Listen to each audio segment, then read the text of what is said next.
Syedaralun, wisata Taman Rusa yang berada di Gampong Lam Tanjung, Kecamatan Sibreh, Aceh Besar, kini menambah koleksi satwa terbaru, yaitu sepasang harimau benggala yang didatangkan dari Bali Zoo dan Pasar.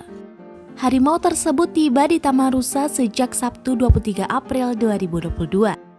Menurut Gilzen Waldino selaku pekerja di Taman Rusa kepada serambinews.com pada Jumat 29 April 2022 mengatakan, kedatangan harimau benggala ini merupakan yang pertama kalinya satwa berjuluk si Raja Hutan ada di Taman Rusa. Harimau benggala ini ukurannya 1,5 kali lebih besar daripada harimau Sumatera dan corak warna kulitnya tidak lebih terang dari harimau Sumatera. Gilzen menyebut harimau jantan bernama Kesia berumur 7 tahun, sedangkan betina bernama Rinjani berumur 5 tahun.